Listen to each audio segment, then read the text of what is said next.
ॐ अज्ञानतिमिरन्धस्य ज्ञानाञ्जनाशलाकया चक्षुरुन्मीलितं येन तस्मै श्रीगुरवे नमः।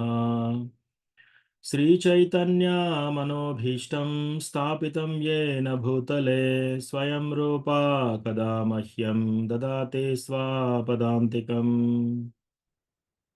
वन्देऽहं श्रीगुरो श्रीयुतापदकमलं श्रीगुरून् वैष्णवांश्च श्रीरूपं साग्रजातां सहगना रघुनाथान्वितं तं सजीवं साद्वैतं सावधूतं परिजनसहितं कृष्णचैतन्यदेवम् श्रीराधा कृष्णपादान् सगना ललिता श्रीविशाखान्वितांश्च हे कृष्णा करुणा सिन्धो दीनबन्धो जगत्पते गोपेशा गोपिका कान्ता राधा कान्ता नमोऽस्तु ते तप्तकाञ्चना गौराङ्गी राधे वृन्दावनेश्वरी वृषभानुसुते देवी प्रणमामि हरिप्रिये वाञ्छाकल्पतरुभ्यश्च कृपासिन्धुभ्य एव च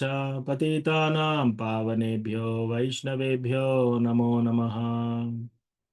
जय श्री कृष्ण चैतन्य प्रभु नित्यानंद श्री अद्वैता गदाधारा श्रीवासादि गौरभक्तवृंदा हरे कृष्णा कृष्णा कृष्णा हरे हरे हरे रामा राम राम हरे हरे मत्समो नास्ति पापात्मा नपराधी च कश्चन परिहारेऽपि लज्जा मे किं ब्रुवे पुरुषोत्तम युवतीनां यथा योनि यूनां च युवतौ यथा मनोभिरमते तद्वन्मनो मे रमतां त्वयि भूमौ स्खलितपादानां भूमिरेवावलम्बनं त्वयि जाता परादानां त्वामेव शरणं प्रभो गोविन्दवल्लभे राधे प्रार्थये त्वमहं सदा त्वदीयम् इति जानातु गोविन्दो मां त्वया सह राधे वृन्दावनाधीशे करुणामृतवाहिनी कृपया निजपादाब्जा दास्यं मह्यं प्रदीयताम् त्रिनादपि सुनिचेन तरोरपि सहिष्णुना मानिना मानदेन कीर्तनीया सदा हरिः कथञ्चन स्मृते यस्मिन् दुष्करं सुकरं भवेत् विस्मृते विपरीतं स्यात् श्रीचैतन्यं नमामि तम् संसारदुःखजलदौ प्रतितस्य कामा क्रोधादिनक्रमकरे कवलीकृतस्य दुर्वासना निगडितस्य निराश्रयस्य चैतन्यचन्द्रमम देहि पदावलम्बम् चैतन्यचन्द्रमम देहि पदावलम्बम् हरे कृष्ण అందరికీ హరే కృష్ణ ప్రభుజీ ప్రణామాలు. ధన్యవాद प्रणाम प्रभु हरे कृष्णा प्रभुजी प्रणमाल प्रभुजी। धन्यवाद प्रणाम హరే కృష్ణ దండవత్ ప్రణాం ప్రభుజీ. हरे कृष्ण प्रभुजी प्रणमाल प्रभुजी। धन्यवाद प्रणाम సో ఈరోజు మనము కృష్ణ కథ చెప్పుకోవచ్చు, ఎస్పెషల్లీ జన్మాష్టమి గురించి అని హిస్ గ్రేస్ ధామేశ్వర్ ధర్మేంద్ర ప్రభు ఇండికేట్ చేశారు. సో మనకు హిస్ గ్రేస్ షడ్భుజ గౌరంగ ప్రభు, తర్వాత హిస్ గ్రేస్ ధామేశ్వర్ ధర్మేంద్ర ప్రభు వాళ్ళ లీడర్షిప్లో మనకి టెంపుల్లో ఈ అవకాశం మనకి ఇచ్చినందుకు చాలా చాలా ధన్యవాదాలు. వాళ్ళ పాదాలకి నాకు దండవత్ ప్రణాం. మీరందరూ కూడా వైష్ణవులు, కృష్ణ కథ వినడానికి వచ్చారు. సో మీరందరూ వైష్ణవులు. సో నా యొక్క దండవత్ ప్రణాం మీ యొక్క పాద పద్మాల తీసుకోండి. అలాగే ఒక చిన్న ప్రేయర్ చేయండి. ఈరోజు మనం కథ చెప్పుకునేటప్పుడు సరైన వర్డ్స్ సరైన సమయంలో నా నాలుకలో వచ్చేటట్టు ప్రార్థన చేయండి. సో జన్మాష్టమి మనకు వచ్చే వారం సోమవారం జన్మాష్టమి, తర్వాత మంగళవారం శిల ప్రభుపాద్ పేరెంట్స్ డే. ఈ రెండు మనకు చాలా ముఖ్యమైన పండుగలు. సో అంటే ఇండియా సమయం ప్రకారం మంగళవారం బుధవారమా లేకపోతే సోమవారం మంగళవారమా నాకు తెలియదు, కానీ కొద్ది రోజుల్లో మనకి జన్మాష్టమి ఉంది. సో, అది దృష్టిలో పెట్టుకొని మనం కృష్ణ అసలెలా వచ్చాడు? కృష్ణ ఆవిర్భావం ఎలా జరిగింది? అది తెలుసుకుందాం ఈరోజు కథలో.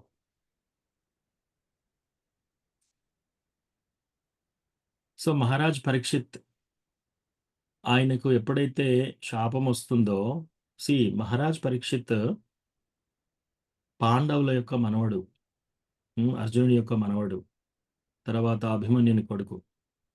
పాండవులు రాజ్యం గెలిచిన తర్వాత మొత్తం రాజ్యం ఆయనకు వస్తుందన్నమాట. ఆ రాజ్యం ఏంటి? మొత్తం భూమండలం అంతా ఆయన ఆధిపత్యంలో ఉంది ఇప్పుడు. సో, మొత్తం భూమండలం. సో, అంత గొప్ప వ్యక్తి మహారాజ్ పరీక్షిత్. సో, మహారాజ్ పరీక్షిత్ ఎప్పుడైతే ఆయనకి నువ్వు 7 రోజుల్లో చనిపోతావు అనే కర్స్ ఎప్పుడైతే వచ్చిందో, అప్పుడు ఆయనకి యాక్చువల్లీ రాజరిషి ఆయనే.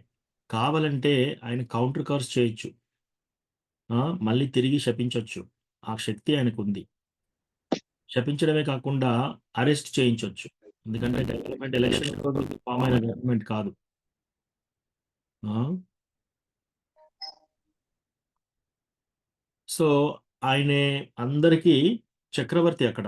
సో, కావాలంటే ఆ పిల్లవాడిని జైల్లో వేయించొచ్చు, శిక్ష వేయొచ్చు, ఆయనను మళ్ళీ శపించొచ్చు. ఈ శాపమే పనిచేయదు అని కూడా అనొచ్చు. అంత కెపాసిటీ ఉంది మహారాజ్ పరీక్షిత్‌కి. కానీ ఆయన ఏం చేశాడు? ఇది దైవ నిర్ణయం అని చెప్పేసి, సరే అట్లాగే కానియ్యని. ఇప్పుడు మనము అలా వెళ్తూ, వెళ్తూ ఉంటే మనల్ని ఎవరైనా ఇన్సల్ట్ చేశారనుకోండి, ఇమ్మీడియేట్‌గా ఏం చేస్తాం మనం? వాళ్ళ పైన మన కోపాన్ని చూపిస్తాం. సో, ఎప్పుడైనా మనము ఎవరైనా ఎదుటి వాళ్ళు ప్రాబ్లమ్స్‌లో వచ్చినప్పుడు గూడా, మనం, మనం సీరియస్‌గా అవుతున్నామంటే దాని అర్థం ఏంటంటే, ఒక ఆరెంజ్ పండుని, ఒక నారింజ పండుని మీరు ఇట్లా గట్టిగా ఒత్తారనుకోండి ఏమొస్తుంది? రసమే బయటకొస్తుంది. దాని లోపట ఏ రసం ఉందో అదే బయటకొస్తుంది. సో, మనం కూడా ఈ జీవాస్ అందరూ మనం ఎప్పుడైనా ఒత్తిడిలకు గురైనప్పుడు బయటికి ఎలా మనం ప్రవర్తిస్తున్నాం అంటే మన లోపల ఏముందో అదే బయటికొస్తుంది. లోపట మనకు భగవంతుడు కానీ, భగవంతుని యొక్క ప్రేమ ఉంటే అదే బయటికొస్తుంది. లోపట అనర్థాలుంటే అవే బయటికొస్తాయి. సో, అయితే మహారాజ్ పరీక్షిత్ ఆ టైంలో ఇమ్మీడియేట్‌లీ సరే ఈ ఆయనకి ఎలాంటి పరిస్థితొచ్చింది? నువ్వు 7 రోజుల్లో చనిపోతావు అన్నప్పుడు ఆయన ఇంకేం చేయొచ్చు? ఆయన ఏమైనా చేయొచ్చు. ఆయన దగ్గర ఆయనకు రాజ్యం ఉంది. రకరకాల ఏనుగులు, రకరకాల గుర్రాలు, రకరకాల వెరైటీస్ ఆఫ్ ఫుడ్ ఉంటుంది ఆయనకి. ఇవన్నీ ఉన్నాయి ఆయన దగ్గర. ఆయన ఏమంటే అది చేయొచ్చు. వెకేషన్ పోవచ్చు. ఆ! లేకపోతే పిల్లల్ని తీసుకెళ్ళి అది నేర్పించొచ్చు. ఇవన్నీ కాకుండా ఆయన సుఖదేవ గోస్వామి దగ్గరికి వెళ్తాడనమాట. వెళ్ళి నారవస్త్రాలేసేసుకొని, "ఓహ్! సుఖదేవ గోస్వామి నాకు చెప్పండి అన్నిటికంటే ముఖ్యమైన విషయం ఏంటి? ఈ మానవ జాతికి కళ్యాణం జరిగేది అన్నిటికంటే ముఖ్యమైన విషయం ఏంటి? చెప్పండి." అట్లాగే ఎవరన్నా చనిపోయే ముందు ఆ వ్యక్తి తెలుసుకోవాల్సిన అన్నిటికంటే ముఖ్యమైన విషయం ఏంటో చెప్పండి దయచేసి అని దండవత్ ప్రణామం చేసి వినమ్రతగా అడుగుతాడనమాట.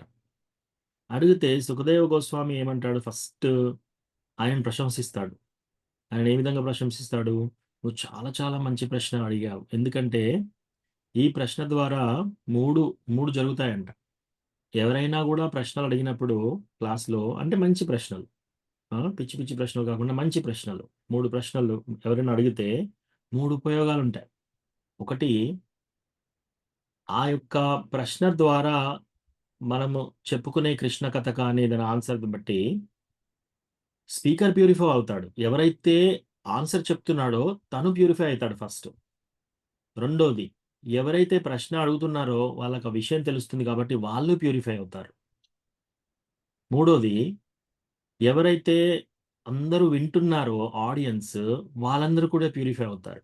ప్యూరిఫై అంటే కల్మషం తొలగిపోతుందన్నమాట వాళ్ళకి. ప్యూర్‌గా అయిపోతారు. సో, అందుకని ఈ ప్రశ్న సమాధానాలు భాగవతంలో మనకెప్పుడు కనపడుతూనే ఉంటాయి. అయితే ఆయన కంగ్రాచ్యులేట్ చేస్తాడు. "ఎంత చక్కని ప్రశ్న ఏశావు. ఇది భగవంతునికి సంబంధించిన ప్రశ్న. సో, భగవంతుని కథకు సంబంధించిన ప్రశ్న కాబట్టి, దీనివల్ల ఈ 3 ఉపయోగాలు స్పీకర్ నేను ఉపయోగపడతాను. మీరందరూ ఉపయోగపడతారు. ప్రశ్న అడిగిన వాళ్ళు ఉపయోగపడతారు." అందరూ పవిత్రులవుతారనమాట. అయితే అప్పుడు ఆయన చెప్తూ ఫస్ట్ 9 స్కందాల తర్వాత 10వ స్కందానికొస్తాడు. 10వ స్కందంలో ఏం చెప్తున్నాడు ఇక్కడ? ఇప్పుడు భూమి ఏమైపోయింది? రకరకాల రాజులు, రకరకాల రాజ్యాలు, ఒక రాజు ఇంకో రాజ్యంపై దండెత్తడము, ఆ! అటువంటివన్నీ చేస్తూ ఉంటే ఈ భూమి చాలా ఒత్తిడికి గురైపోయిందనమాట.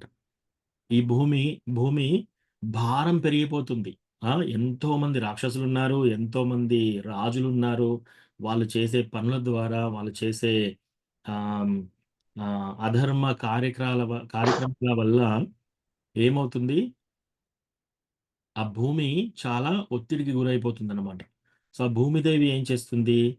ఒక ఆవులాగా వెళ్ళి ఒక ఆవులాగా వెళ్ళి బ్రహ్మదేవుడి దగ్గర విన్నపం చేసుకుంటుందనమాట. ఓ బ్రహ్మ, మీకు తెలుసు కదా అన్ని విషయాలు. సో, ఇప్పుడు భూ భూగోళం అంతా చాలా ఒత్తిడిలో ఉంది. చాలా మంది రాజులున్నారు.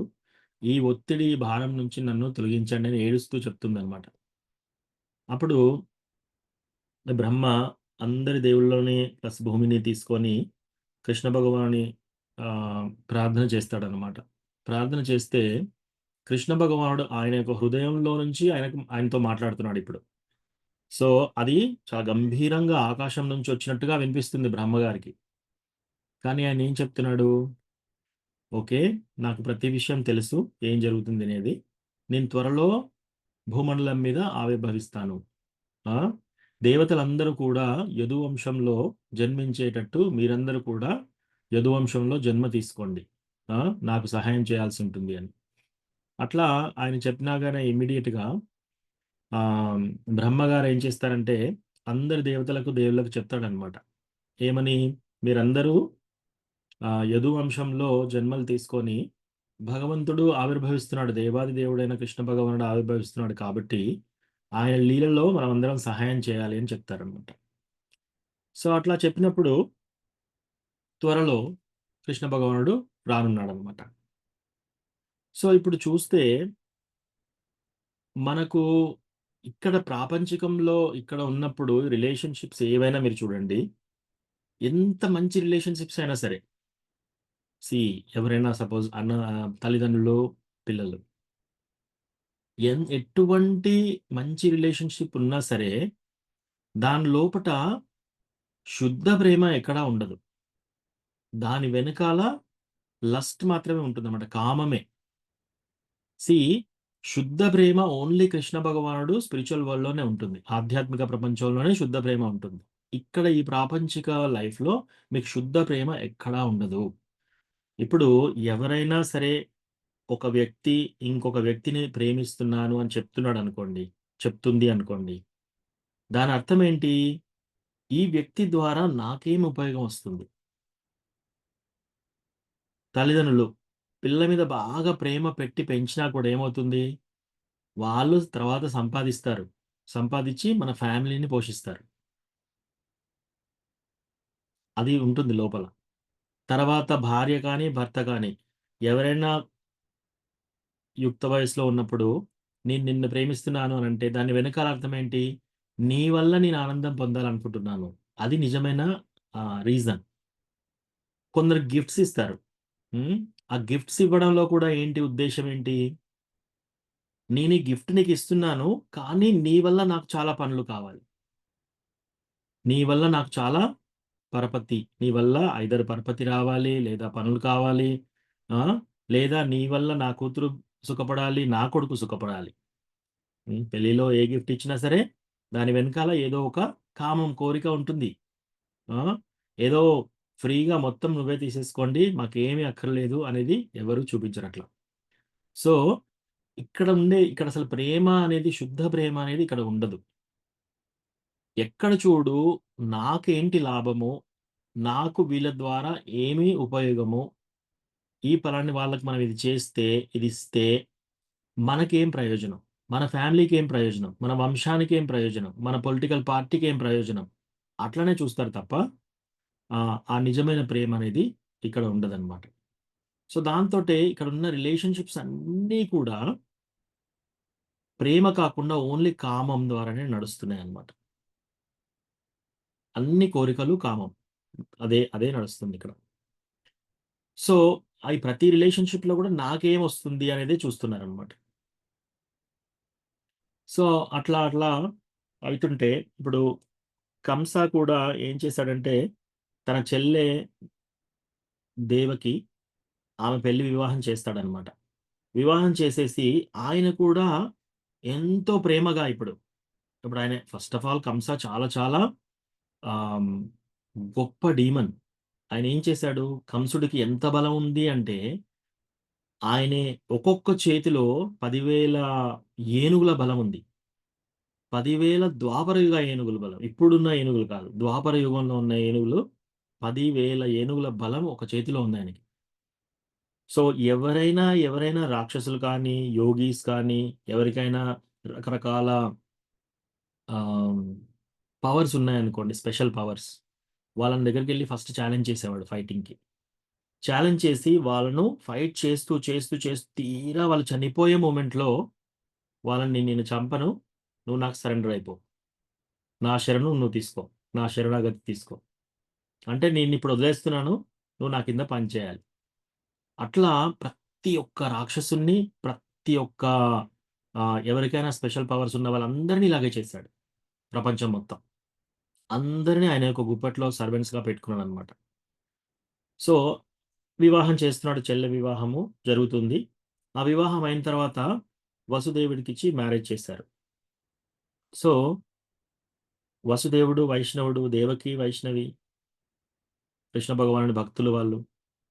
సో, ఆ మ్యారేజ్ అయిన తర్వాత యూజువల్‌గా ఏం చేస్తారు, కార్ డ్రైవర్ ఉంటాడు డ్రైవ్ చేసుకుంటూ. ఈయనేం చేస్తాడు ఇప్పుడు, ఆ డ్రైవర్‌ని తీసేస్తాడు. తీసేసి సారథిని తీసేసి ఆయనే సారథిగా కూర్చుంటాడనమాట. చెల్లె మీద చాలా ప్రేమ. ఆ! కళ్ళకి నీళ్లొస్తున్నాయి. ఆ పగ్గాలు పట్టుకొని నేనే స్వయంగా నా చెల్లెని తన భర్తని నేను నా యొక్క రథం పైన తీసుకొని వెళ్తాను.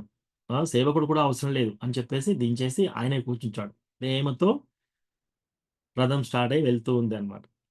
వెళ్తూ ఉంటే ఆకాశవాణిలో నుంచి ఒక వాయిస్ వస్తుందన్నమాట. "ఓ కంస! ఓ మూర్ఖ! ఆ! ఈ దేవకిని తీసుకొని నువ్వు వెళ్తున్నావు. కానీ ఎనిమిదో గర్భం ఈ దేవకిలో పుట్టే ఎనిమిదొక శిశువు ద్వారా నీ మరణం సంభవిస్తుంది" అని ఆకాశవాణి చెప్తుందన్నమాట. ఆకాశవాణి చెప్పగానే ఆయన ఎలా రియాక్ట్ అవుతాడంటే, సీ ఇంతకు ముందు ఎలా ఉన్నాడు? ఒక అర్ధగంట ముందు ఎలా ఉన్నాడు? ఒక పావుగంట ముందు ఎలా ఉన్నాడు?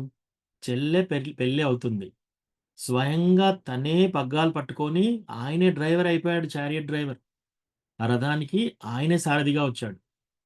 అసిస్టెంట్స్ వాళ్ళని కూడా తీసేసాడు. వర్కర్స్‌ని తీసేసి ఆయనే కూర్చున్నాడు. అంత ప్రేమ చూపిస్తున్నాడు. కళ్ళలో నీళ్లొస్తున్నాయి చెల్లె వెళ్తుంది అని. ఒక్క క్షణం అది వినగానే ఎలా మారిపోయాడో చూడండి. సో, మన జీవితాలలో గూడా మన రిలేషన్‌షిప్స్‌లో కూడా మనం మామూలుగానే ఉంటాం.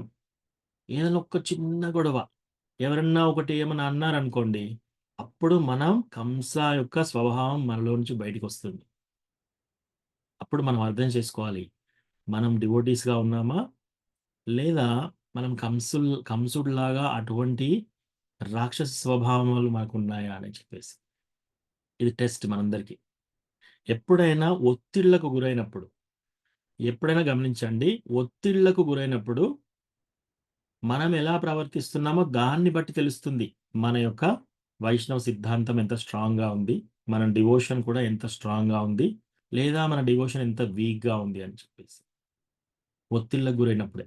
ఒత్తిళ్ళంటే ఓన్లీ ఆహ్, ఒత్తిళ్ళు అంటే ఓన్లీ ఎవరన్నా మనల్ని ఆపద తలపెడితేనే ఒత్తిడి కాదు. ఒత్తిడి అంటే అన్ని రకాల ఒత్తిడులు. ఫర్ ఎగ్జాంపుల్ ఆకలి, తర్వాత కామము, ఆ! పరస్త్రీ, పరపురుషులను చూసినప్పుడు వచ్చే ఒత్తిడి అది. అన్నీ. అవన్నీ కూడా ఒత్తిళ్ళు. ఈ ఒత్తిళ్ళలో మనము ఎలా ప్రవర్తిస్తామో, మన క్యారెక్టర్ ఎలా ఉంచుతాము, అది డివోషన్. మనము డివోషన్‌లో ఎలా ఉన్నాము, మనం డివోషన్‌లో కరెక్ట్‌గా ఉన్నామా లేదా? మనకెంత త్వరగా కోపమొస్తుంది, మనకెంత త్వరగా నా గురించి నేను ఆలోచిస్తున్నాను. ఇంకెవ్వరి గురించి అవసరం లేదు. నేను, నా ఫ్యామిలీ, నా వాళ్ళకి ఇబ్బంది జరుగుతుంది. అట్లా ఆలోచిస్తున్నారా? వైష్ణవుల్లాగా ప్రవర్తిస్తున్నారా? అనేది అక్కడ తెలుస్తుందనమాట. ఈ ఎపిసోడ్ ద్వారా. సో, ఇప్పుడు కంస కళ్ళకి నీళ్ళొస్తున్నాయి, పగ్గాలు పట్టుకున్నాడు. చెల్లెని ప్రేమతో ఆయనే తీసుకెళ్తున్నాడు. ఆకాశవాణి రాగానే ఇమ్మీడియేట్‌గా పగ్గాలు వదిలేసేసి దేవకి జడ పట్టుకున్నాడు గట్టిగా. పట్టుకొని ఖడ్గము దాంట్లో నుంచి ఖడ్గాన్ని తీశాడు. ఖడ్గాన్ని తీసేసి ఇమ్మీడియేట్‌గా ఆమె తలని నరికేద్దామని తీశాడనమాట. గుర్తుంచుకోండి, ఒక్కొక్క చేయిలో 10,000 ఏనుగులంత బలం ఉంది కంసుడికి. సో, దేవకి ఇప్పుడు ఏడుస్తుందనమాట. దేవకి ఏడుస్తుంది. ఆ! "అన్నయ్య నన్ను రక్షించు, నన్ను సంహరించకు" అని చెప్పి బతిలాడుతుందనమాట. అయినా కూడా చూడకుండా చంపడానికి రెడీ అవుతున్నాడు. ఇప్పుడు వసుదేవుడి పొజిషన్ చూడండి. వసుదేవుడు కూడా ఆహ్, ఆయనే రాజుల కుటుంబంలోనే పుట్టాడు. ఆయన కూడా మంచి కానీ ఆయనకు తెలుసు. ఈయన బలం కింద వసుదేవుడు ఫైట్ చేయలేడు అని ఆయనకు తెలుసు. కానీ ఎంతో తెలివైన వాడు వసుదేవుడు. ఒక తెలివే కాదు, ఆయన చాలా శుద్ధమైన వైష్ణవుడు. సో, ఫస్ట్ చెప్తాడనమాట. "ఓ కంస, నువ్వు ఈ నీ నీ స్వయంగా నీ చెల్లెల గురించి ఎవరైనా పుట్టిన వాళ్ళు కంపల్సరీ చనిపోవాల్సిందే. ఆ! 100% గ్యారంటీయే. నువ్వు ఎంత చక్కగా ఏది చేసినా కూడా చనిపోవాల్సిందే కదా! అలాంటి దాంట్లో ఇప్పుడు నీకు ఈ విషయం వార్త తెలిసినగానే నువ్వు ఇమ్మీడియేట్‌గా దేవకిని చంపడానికి ఎందుకు సిద్ధపడుతున్నావు? దీనివల్ల నీ యొక్క పేరు ప్రతిష్టలు ఏమవుతాయి? ఆ! మనం ఒక్కొక్క అడుగు పెట్టి" ఆయన ఫిలాసఫీ చెప్తున్నాడిప్పుడు. మనం ఒక అడుగు తీసి ఇంకో అడుగు పెట్టేటప్పుడు ఏం చేస్తాం? ముందు నేల మీద ఒక అడుగు పెడతాము. ఆ నేల మీద ఆ పాదం ఉన్న తర్వాత ఇంకో అడుగు లేపుతాం. లేపి మళ్ళీ ముందుకు పెడతాం. ఈ జన్మ, మృత్యు, జరా, వ్యాధి కూడా అలాగే. మనము అడుగు తీసి అడుగు పెట్టినప్పుడు ఎట్లా అయితే మనము చేస్తున్నామో, ఈ శరీరం పడిపోయినాక ఇంకో శరీరం వస్తుంది మనకి. దాని తర్వాత ఇంకో శరీరం వస్తుంది. మనకు జరిగే ఈ పాపపుణ్యాల ద్వారానే మనకు ఇవన్నీ సంభవిస్తున్నాయి. నువ్విలాంటి నీ చెల్లెల్నే, ఒక స్త్రీని హత్య చేసి, నువ్వు మళ్ళీ ముందు ముందు జన్మల్లో ఎందుకు దిగజారిపోతావు? ఇట్లా చెప్తున్నాడనమాట. ఇవన్నీ చెప్పినా కూడా ఆయనలో చేంజ్ కనపడలేదు వసుదేవుడికి. సో, ఇమ్మీడియేట్‌గా అంటే చూడండి, అక్కడ టైం చాలా తక్కువగా ఉందిప్పుడు. ఆయన ఏం చేసాడు, ఆల్రెడీ జడ ఇట్లా పట్టుకున్నాడు. తర్వాత ఖడ్గం తీశాడు. ఇంకా జస్ట్ ఆ తలను నరికేయడమే ఉంది రెడీగా. అంటే అంత ఫాస్ట్‌గా చెప్పాలి విషయాలు ఏదైనా సరే. అక్కడ నెగోషియేషన్. ఇంకా టైం లేదక్కడ. సో, ఎంత చమత్కారంగా మాట్లాడాడో చూడండి వసుదేవుడు. సో, ఆయన ఫస్ట్ ఇది చెప్పగానే చూస్తున్నాడు. ఇంకా ఆయన ముఖంలో గాని, చేతిలో గాని ఏమి కదలిక జరగలేదు. అయితే ఇమ్మీడియేట్‌గా అప్పుడు చెప్తాడన్నమాట. ఏమని? "ఓ కంస, నీకు దేవకి ద్వారా ఏం ప్రాబ్లమ్ ఉండదు కదా! ఆమె చెల్లె వచ్చి నిన్నైతే ఏమి చంపదు కదా! ఆమె పిల్లల గురించే కదా నీ డౌటంతా ఇప్పుడు ఆకాశవాణి చెప్పింది. ఆమెకు పుట్టిన ప్రతి పిల్లని నేను తీసుకొచ్చి నీకిచ్చేస్తాను. నువ్వేమైనా చేసుకో" అనగానే అప్పుడు వదిలేస్తాడు. సీ కంస ఎంత పెద్ద రాక్షసుడైనా సరే, వసుదేవుడు డివోటీ ఆఫ్ కృష్ణ. ఆయన కృష్ణ భగవానుడి యొక్క భక్తుడు అనేది ఆయనకు తెలుసు. తర్వాత ఆయన వైష్ణవుడు కాబట్టి ఆయన చెప్పిన మాట ఒకసారి మాటిస్తే ఆయన నిలబెట్టుకుంటాడు. హ్మ్. నిలబెట్టుకునే స్వభావం ఉంది ఆయనకి, వసుదేవుడికి. అంటే ఒక వైష్ణవుడు అలా ఉండాలన్నమాట. ఒక డివోటీ అయినప్పుడు ఆ క్యారెక్టర్ అలా ఉండాలి. సో, అట్లా అని చెప్పేసి అప్పుడు నమ్ముతాడు. రాక్షసుడైనా సరే, ఓహ్! ఈయన ఇస్తాడా? ఇప్పుడు ఈ మాట ఇస్తున్నాడు. తర్వాత మళ్ళీ వెనక్కెళ్తాడా? అట్లా అనుకోలేదు. అంటే వసుదేవుడి యొక్క క్యారెక్టర్ మీద అంత నమ్మకం కంసుడికి. సో, సరే అని వదిలేస్తాడు. ఇది బాగానే ఉంది అని చెప్పేసి మళ్ళీ వెళ్ళిపోతారు. సో, ఈలోపు ఫస్టు చైల్డ్ పుడతారు. హ్మ్. ఆ ఫస్టు బిడ్డ పుట్టగానే ఆహ్, నామకరణం చేస్తారు. అవన్నీ చేసిన తర్వాత ఆ శిశువుని తీసుకొని వసుదేవుడు ఎత్తుకొని కంసుడి ప్యాలెస్‌కి తీసుకెళ్తాడనమాట. హ్మ్. సభకి. తీసుకొనెళ్ళేసి కంసుడికిస్తాడు. కంసుడికి ఇవ్వగానే కంసునికి మళ్ళీ కళ్ళలో నీళ్లొస్తాయి. ఆహా! ఈయన ఆ రోజు మాటిచ్చాడు. ఇచ్చిన ప్రకారంగానే శిశువుని తీసుకొని నాకిస్తున్నాడు. ఆ! అని చెప్పేసి, ఓహ్! నాకు ఆకాశవాణి చెప్పిందేంటి, ఎనిమిదో శిశువుతో గదా ప్రాబ్లమ్. ఆ! ఈ శిశువుతో నాకేం ప్రాబ్లమ్. నువ్వు తీసుకెళ్ళు. నాకు చాలా సంతోషంగా ఉంది నువ్వొచ్చి ఇచ్చినందుకు అని చెప్పేసి ఆయనే ఆహ్, వసుదేవుడు తీసుకొచ్చిన దాని గురించి చాలా హ్యాపీగా ఉంటాడనమాట. అప్పుడే నారదముని వస్తాడు. సో, నారదముని వచ్చేసి, "ఓ కంస, నేను విన్నాను యాక్చువల్‌గా నువ్వు పోయిన జన్మలో నువ్వు కాలనేమి అనే రాక్షసుడివి. నిన్ను విష్ణు సంహరించాడు. అదే విష్ణు మళ్ళీ ఇప్పుడు పుట్టబోతున్నాడు. నాకొచ్చిన సమాచారం ప్రకారం ఆయన ఆల్రెడీ దేవతలకి, దేవుళ్ళకి ఆల్రెడీ చెప్పాడు. వాళ్ళందరినీ యదు వంశంలో పుట్టమని చెప్పారు. అందరూ ఆల్రెడీ పుడుతున్నారిక్కడ. అట్లాగే విష్ణు ఏ ఏ స్ ఒకటోదా, ఎనిమిదోదా అని కాదు. ఎక్కడైనా పుట్టొచ్చు ఆయనే. ఎప్పుడైనా పుట్టొచ్చు అని చెప్పేసి హరినామం చేసుకుంటూ ఆయనే వెళ్ళిపోతాడు. ఆయన ఎళ్ళిపోగానే ఇమ్మీడియేట్‌లీ ఈయన మైండ్ మారిపోతుంది. మారిపోయి ఆ శిశువును మళ్ళీ వచ్చేసి ఒక సభలోకి వెళ్తాడు. సభలోకి వెళ్ళేసి వాళ్ళందరిని అడుగుతాడు. ఇలా ఇలా చెప్పాడు నాకు నారదుడు అని చెప్పగానే, దీంట్లో మన యొక్క ఫ్రెండ్స్ వాళ్ళందరూ సలహా ఏమిస్తారు? వెళ్లి చంపేసేయి. హ్మ్. సో, ఆయన వెళ్తాడు. వెళ్ళి ఇమ్మీడియేట్‌లీ ఏం చేస్తాడు? ఆ శిశువుని తీసుకొని 2 చేతుల్లో ఆయన శిశువుని చిన్న పుట్టిన బాబు ఎంతుంటాడు? ఈ చేతుల్లో ఇంతే వస్తారు. ఆ 2 పాదాలను ఇలా పట్టుకొని గట్టిగా ఇట్లా లేపేసి ఒక బండకేసి కొడతాడనమాట. అలా చంపుతాడు. ఏది దేవకి, వసుదేవుల ముందటనే. వాళ్ళ కళ్ళ ముందటనే అలా చంపుతాడు. చంపిన తర్వాత దేవకిని, వసుదేవుడిని ఇమ్మీడియేట్‌గా జైల్‌లో వేస్తాడు. జైల్‌లో వేసేసి చైన్స్‌తో బంధించేసేస్తాడు. చైన్స్‌తో బంధించేసేసి ఇప్పటి నుంచి మీరు చెరసాలలోనే ఉండాలి. ఆ! ఆహ్, అని చెప్పేసి ఎళ్ళిపోతాడు. ఎళ్ళిపోతే ఒకటో శిశువు అలా చనిపోయింది. చనిపోయిన తర్వాత మళ్ళొక సంవత్సరంలో ప్రతి సంవత్సరం వాళ్ళొక బాబుని కంటున్నారు. రెండో సంవత్సరంలో మళ్ళీ ఇంకో బాబు. అయితే మీరందరికీ అనిపించొచ్చిప్పుడు. నారదముని ఎందుకొచ్చి చెప్పాడు? నారదముని కూడా వైష్ణవుడే. నారదముని ఎందుకొచ్చి చెప్పాడంటే, సీ వీళ్ళకి ఒక శాపముంది. 6 ఋషులు మరీచి అనే ఋషి యొక్క పిల్లలనమాట. వీళ్ళు ఒక అపరాధం చేస్తారు. వైష్ణవ అపరాధం. హ్మ్. అది క్లాస్ ఎండ్‌కి చెప్తాను నేను. ఒకవేళ మర్చిపోతే మీరు గుర్తు చేయండి. ఈ 6 వైష్ణవ అపరాధం చేస్తారనమాట. డివోటీ మీద అపరాధం చేస్తారు. చేసినందుకు వాళ్ళు రాక్షస కుటుంబంలో పుట్టడంకు మళ్ళీ చాలా దారుణంగా చంపడము కూడా జరుగుతుందనమాట వాళ్ళని. అంతకుముందు లైఫ్‌లో వాళ్ళు హి హిరణ్యకశిపు పిల్లలుగా పుడతారు. ఆ! ఆ తర్వాత మళ్ళీ ఇప్పుడు దేవకి గర్భంలో పుడతారనమాట.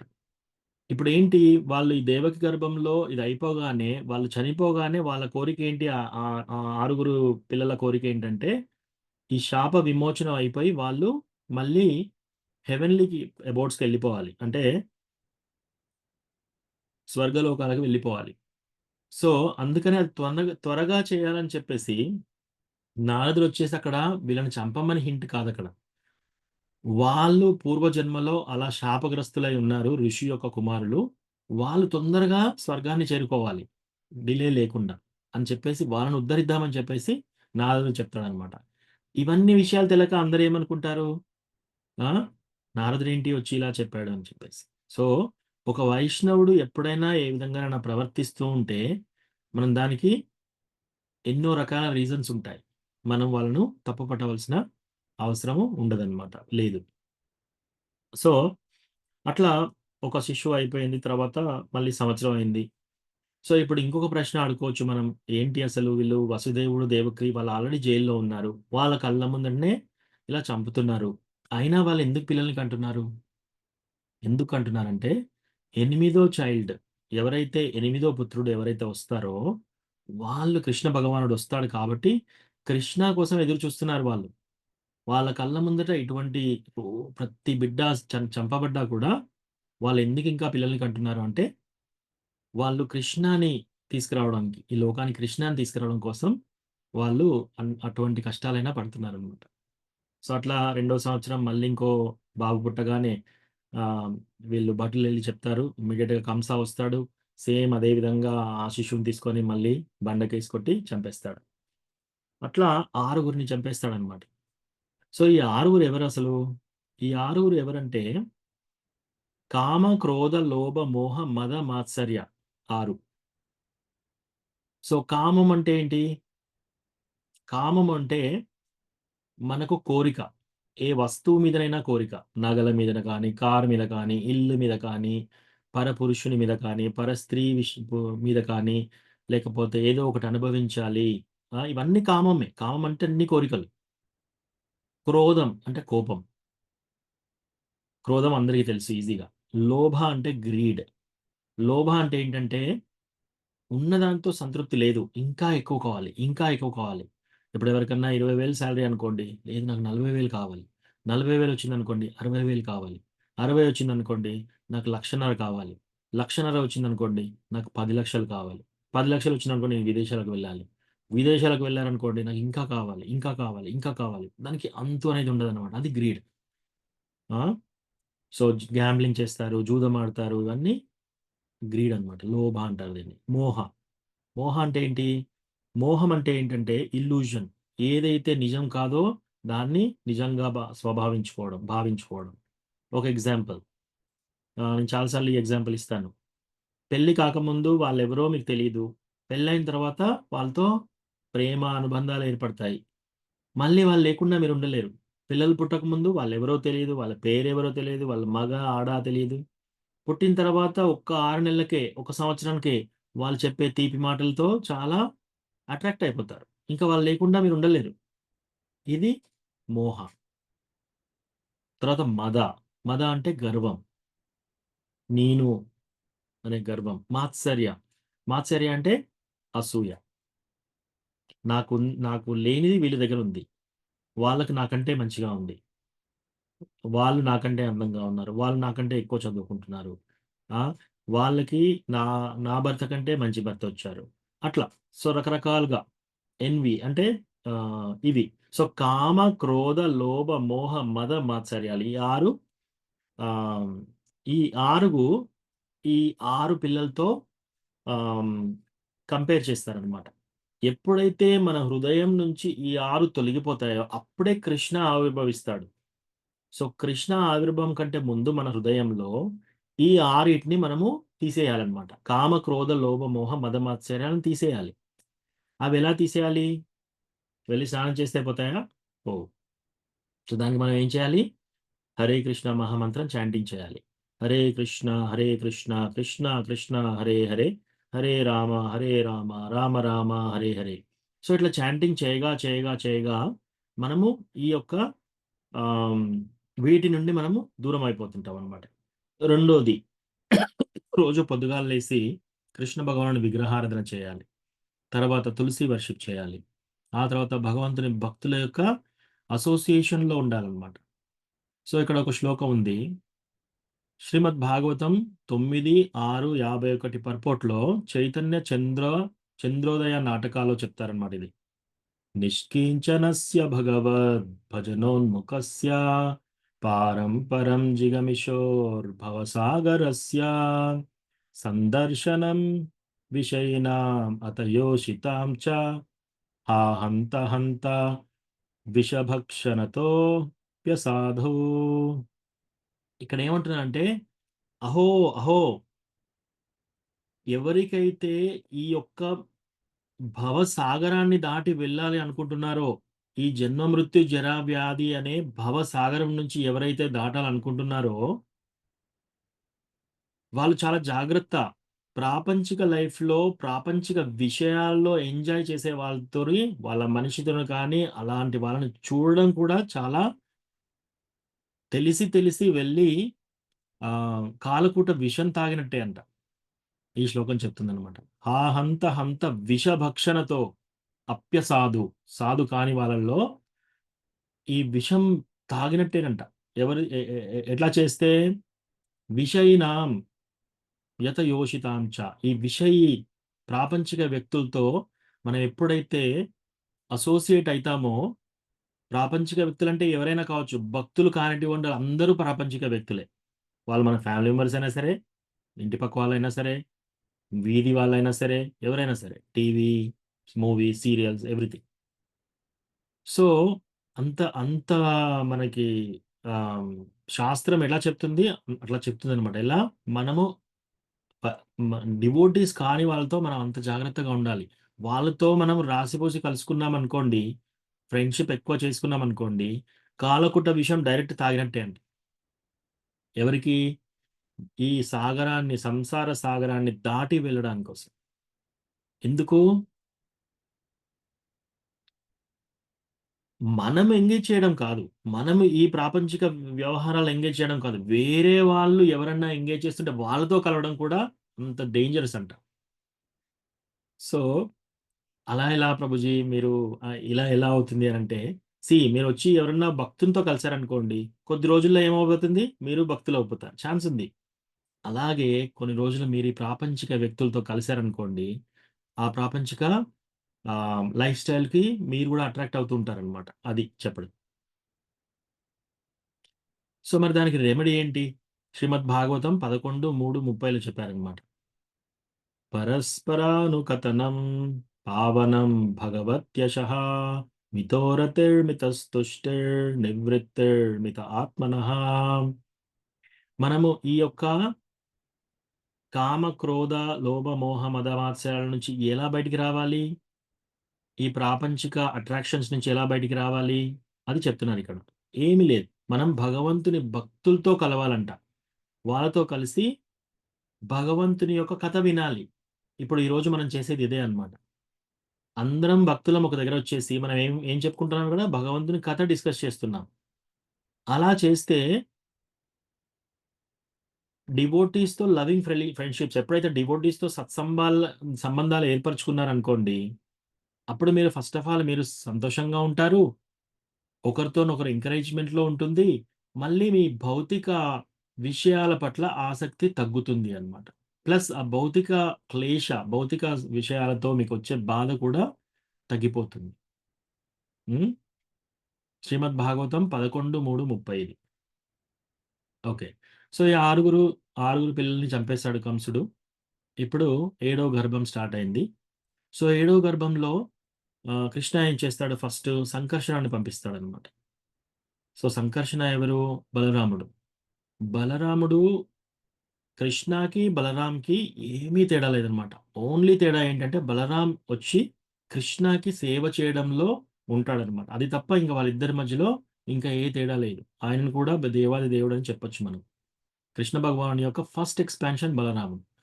సో, ఏడో గర్భంలో బలరాంని పంపించగానే ఇమ్మీడియేట్‌గా ఆహ్, అక్కడ చుట్టుపక్కల ప్రాంతమంతా ప్లస్ దేవకి గూడా చాలా ఎఫల్జెంట్‌గా అంటే ఆమె శరీరం నుంచి కాంతి వెలువడుతుందిప్పుడు. సో, అట్లా అయిపోయినాక మళ్ళీ కృష్ణ ఏం చేస్తాడు యోగమాయను పిలిపించేసేసి ఆహ్, ఇప్పుడు దేవకి చాలా కాంతిగా ఉంది అన్నమాట. అట్లాగే వసుదేవుడికి ఇంకో భార్య ఉంది. ఆమె పేరు రోహిణీదేవి. ఆమె కూడా 7 నెలల ప్రెగ్నెంట్. ప్రెగ్నెంట్ అయిపోయింది. ఆమె రోహిణి హరే కృష్ణ. రోహిణి ప్రభు యెస్. రోహిణి. రోహిణి ప్రభుజీ. అవునవును. రోహిణి. సో, రోహిణి ఆమె కూడా ఏడో నెల ప్రెగ్నెంట్. సో, ఇక్కడ ఏం చేస్తాడు ఈ యోగమాయకి కృష్ణ ఏం చెప్తాడు? "నువ్వు ఈ బలరామును తీసుకెళ్ళి రోహిణి గర్భంలోకి మార్చేసేయి" అని చెప్తాడన్నమాట.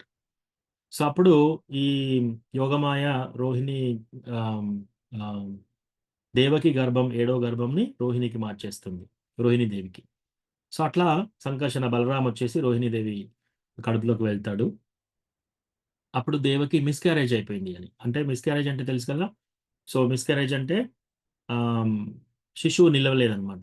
సో, ముందే పుట్టక ముందే చనిపోతారు గదా! అలా అనుకుంటారు అందరూ. సో, మిస్‌క్యారేజ్ అయిపోయిందని. సో, అదయిపోయిన తర్వాత అప్పుడు కృష్ణ వస్తాడనమాట. సో, కంస కూడా ఎప్పుడైతే వింటాడో ఏడో గర్భం పోయింది అనగానే అయ్యో! చెల్లెకి ఇట్లా ఏడో గర్భంలో శిశువు మరణించాడు అని అనుకుంటున్నాడు అతను. ఆయన కూడా బాధపడతాడు. అంతటి క్రూరుడైనా సరే ఆయన కూడా బాధపడతాడనమాట.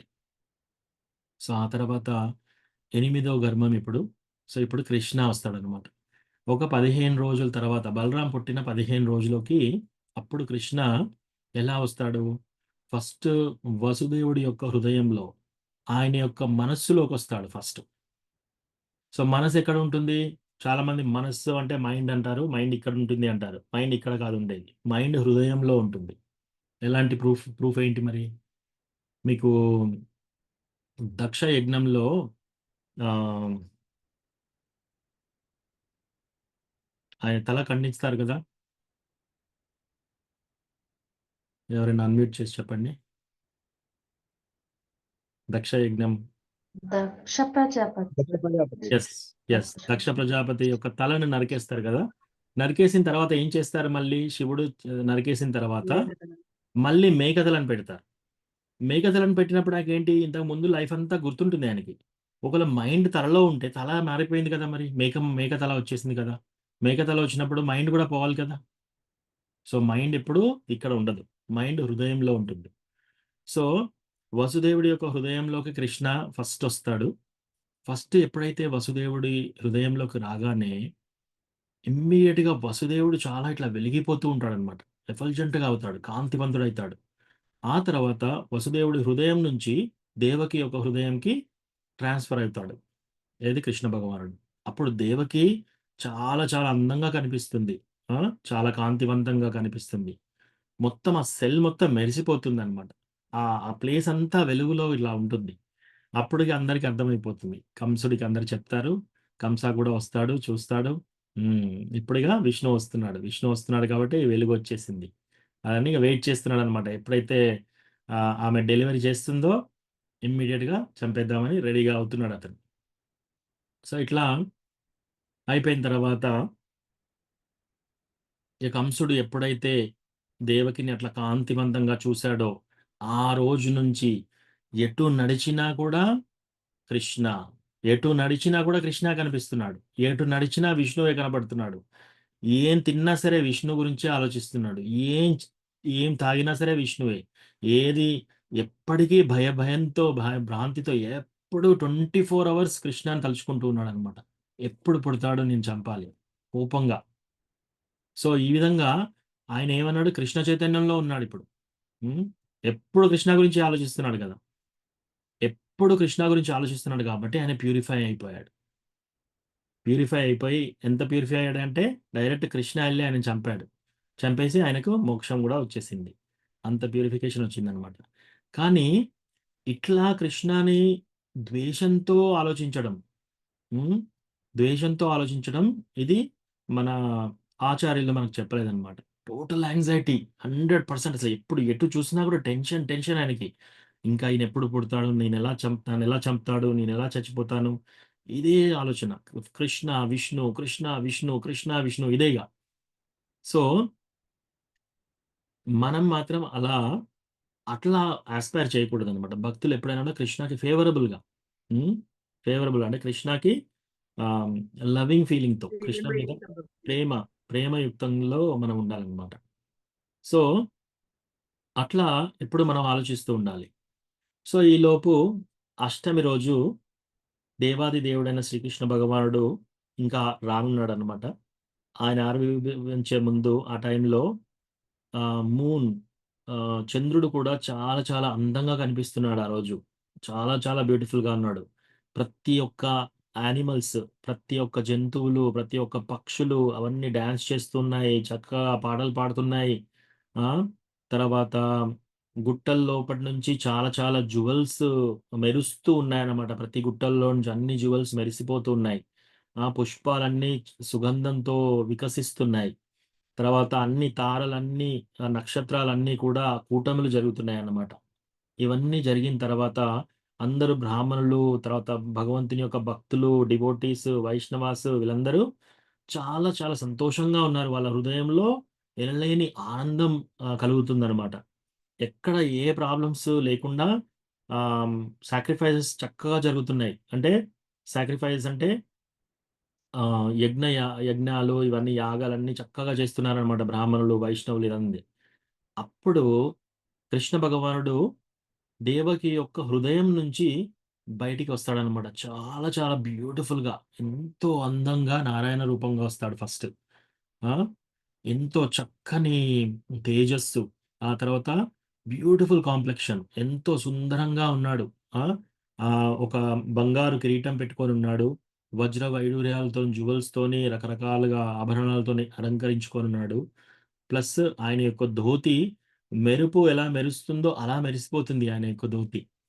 ఆ తర్వాత ఆయన చూస్తున్నాడు. ఆయన యొక్క చూపులతో దేవకి, వసుదేవులు చాలా సంతుష్టులైపోతున్నారనమాట. చాలా హ్యాపీగా అయిపోతున్నారనమాట. 4 చేతుల్లో శంఖ, చక్ర, గద, పద్మ పట్టుకొని 4 చేతుల్లో వచ్చారనమాట.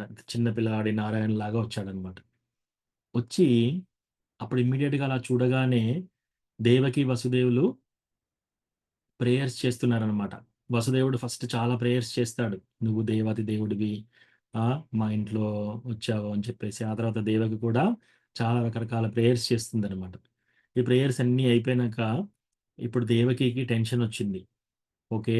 ఆల్రెడీ నా 6 శిశువుల్ని చంపాడు కంసుడు. ఇప్పుడు నువ్వు అనుభవించింది 4 చేతుల నారాయణ రూపంలో వచ్చావు. నువ్వు ఈ ఆభరణాల్ని తీసేసి ఒక మామూలు శిశువులాగా మారిపో. ఎందుకంటే ఇప్పుడు నేనిలా చూసాడనుకో, ఇంక కంసుడొచ్చేసి నీ ఎమ్మటే నిన్ను చంపడానికి ప్రయత్నం చేస్తాడు. ఆహ్, నా మా మేమెన్నో రోజుల నుంచి నీ గురించే ఎదురు చూస్తున్నాము. ఇప్పుడు నిన్ను దూరం చేసుకోదలుచుకోలేదని. అప్పుడు తల్లి అట్లా ప్రేయర్స్ చేయగానే ఇమ్మీడియేట్‌గా 4 చేతుల నారాయణుడు 2 చేతుల కృష్ణ రూపకంలో వస్తాడనమాట. హ్మ్. అది వాసుదేవుడి యొక్క ఎక్స్‌పాన్షన్. వసుదేవ, సంకర్షణ, ప్రద్యుమ్న, అనిరుద్ధ. సో, ఆ ఎక్స్‌పాన్షన్‌లో వచ్చి వాళ్ళతో మాట్లాడుతున్నాడనమాట. సో, అవన్నీ చెప్పిన తర్వాత ఎప్పుడైతే ఆ శిశువుని నార్మల్ శిశువుగా 2 చేతులు శిశువుగా చూసారో, అప్పుడు చాలా సంతోషంగా ఉంటారు వీళ్ళు. దేవకి, వసుదేవులు. ఇలాగే చూస్తున్నారు ఆ పిల్లవాడిని. సో, కృష్ణ భగవానుడు ఆల్రెడీ జన్మించేసాడు. కృష్ణ భగవానికి జై!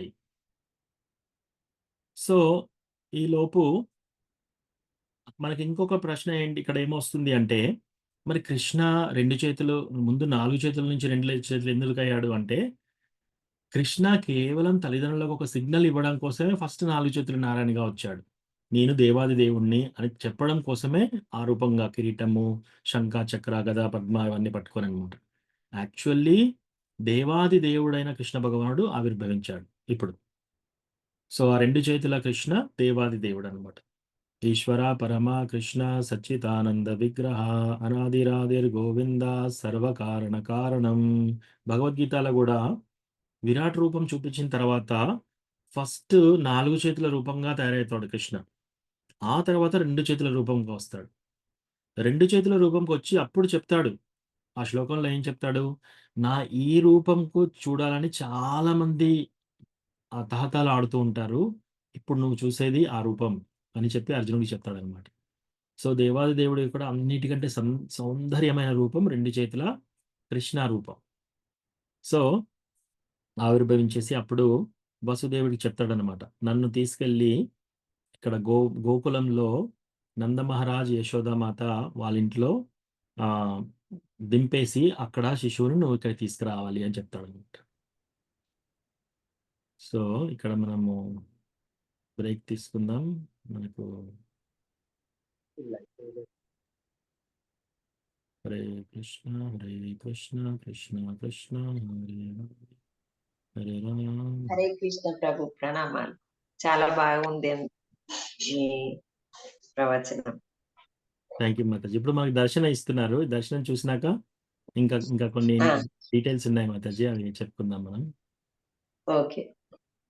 హరే కృష్ణ ప్రభుజీ. ఒక చిన్న డౌట్ ప్రభుజీ. మరి కంసుడు రాక్షసుడు కదా ప్రభుజీ. రాక్షసుడి వాళ్ళ చెల్లెను అంటే దేవకి అంటే వసుదేవుడు చేసుకోవడం అనేది కూడా క్షత్రియుడు రాక్షసులను కూడా ఇలా పెళ్లి ప్రభుపా చేసుకోవచ్చు ప్రభుజీ. మాతాజీ దర్శనం తర్వాత తీసుకుందాం మాతాజీ. ఒక్క నిమిషం. శిల ప్రభుపాద్‌కి జై.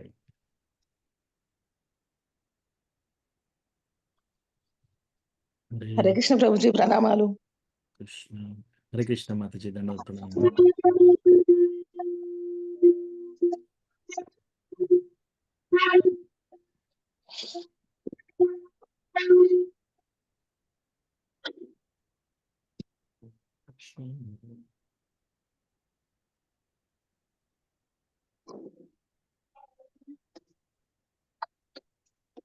जय श्री श्री गौरनीता की जय।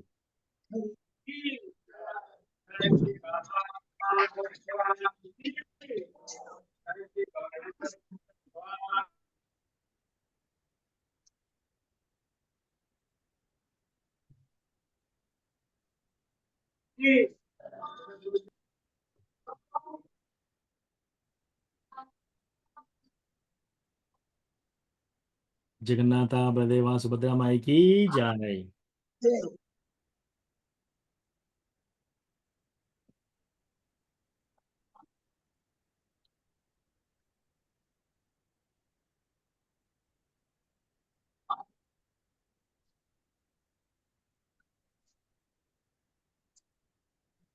राधा नीला माधव की जय।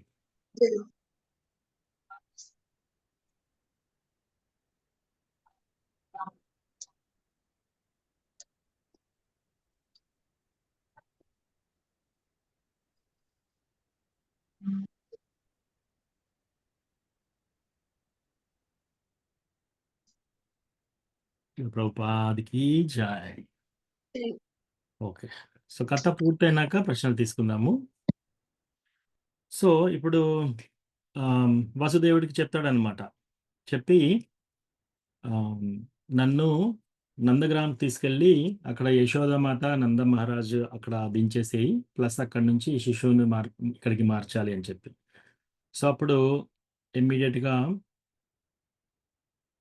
వసుదేవుడు కృష్ణని పట్టుకొని బయటికి వెళ్తూ ఉంటే అక్కడ అన్ని లైట్లు ఆగిపోతాయి. అందరికీ మత్తు నిద్రలు వస్తుందన్నమాట. అప్పుడు మత్తులో నిద్ర. ప్రతి ఒక్కరు, కంసుడు, ఆయన అనుచరులు, ఆ జైల్లో చెరసాలలో ఉన్న అందరూ సేవకులు అందరూ పడుకుంటారు. పడుకొని ఇమ్మీడియట్గా వాళ్ళ యొక్క చైన్స్ ఓపెన్ అయిపోతాయి. చైన్స్ ఆటోమేటిక్గా ఓపెన్ అయిపోతాయి. ఆ డోర్ ఆటోమేటిక్గా ఓపెన్ అయిపోతుంది. సో వసుదేవుడు కృష్ణాన్ని పట్టుకొని వెళ్తూ ఉంటాడనమాట. భారీ వర్షం కురుస్తూ ఉంది అప్పుడు. సో ఎంతటి వర్షం కురుస్తూ ఉంటే ఆ వర్షంలో ఆయన నడుస్తూ ఉంటే ఆదిశేష వచ్చేసి గొడుగులాగా వస్తాడనమాట. గొడుగులాగా వచ్చేసి ఆ శిశువు పైన నీళ్లు పడకుండా ఇలా ఉంటాడనమాట. సో యమున పొంగిపోతూ ఉందన్నమాట ఆ వరదలకి ప్లస్ ఆ వర్షానికి గాలికి. యమున ఎంతో పైకి అలలు ఇలా పెద్ద పెద్దగా వస్తున్నాయి. ఎప్పుడైతే దేవాది దేవుడు కృష్ణ భగవానుడు ఇలా వస్తున్నాడో యమున దారిచ్చేస్తుంది. సో దారిచ్చేసేసి అందులో నుంచి వసుదేవుడు నడుస్తూ వెళ్తున్నాడు అనమాట. అట్లా అట్లా వెళ్తూ ఉంటే వసుదేవుడు అలా తీసుకొని వెళ్తున్నాడు. వెళ్తూ వెళ్తూ వెళ్తూ ఉంటే మధ్యలో సడన్గా ఒకసారి ఒక అలలో ఆయన తీసుకెళ్లే ఆ బాస్కెట్ నీళ్ళలో పడిపోతుంది. కృష్ణ నీళ్ళలో పడిపోతాడు. ఇప్పుడు ఇమ్మీడియట్గా అసలు తండ్రి వసుదేవుడు ఎంతో టెన్షన్తో వెతుకుతున్నాడు. ఇప్పుడు అయ్యో కృష్ణ ఎక్కడ, కృష్ణ ఎక్కడ, నేను ఇప్పుడు కాపాడాలి కృష్ణని అని చెప్పేసి అటు ఇటు ఈత కొడుతూ లాస్ట్కి మళ్ళీ కృష్ణని పట్టుకుంటాడు. కృష్ణని పట్టుకొని మళ్ళీ జాగ్రత్తగా బాస్కెట్లో పెట్టి మళ్ళీ తీసుకొని వెళ్తుంటాడు అనమాట. అలా యమున దాటుతాడు. సో ఇక్కడ శిలా ప్రభుపాద్ మనకి ఏం చెప్తారంటే, గంగా ఎక్కడి నుంచి వచ్చింది? కృష్ణ భగవాన్ యొక్క పాదాలు తగిలి వస్తుందన్నమాట. ఎవరు? త్రివిక్రమ, మన బలి మహారాజ్ని గురించి వచ్చాడు కదా అవతారం, త్రివిక్రమదేవ్, వామనదేవి కాలు ఎప్పుడైతే ఆయన అడుగు ఇలా పెడతాడో పైన, అప్పుడు అక్కడ ఆ విరాజా రివర్ నుంచి పాదాలు కడిగి వచ్చేది గంగా నది. కృష్ణ భగవాని పాదాలను టచ్ చేసింది కాబట్టి గంగా అంత పవిత్రం. అయితే ఇప్పుడు మొత్తం కృష్ణానే పడిపోయాడు ఆ నీళ్ళల్లో, యమునాలో. అంటే యమున ఇంకెంత పవిత్రమైనది చూడండి. యమున 1000 రెట్లు ఇంకా పవిత్రమైన నది అని చెప్తారనమాట. సో అలా వెళ్ళి నందమహారాజ్ గ్రామంకి వెళ్తారు.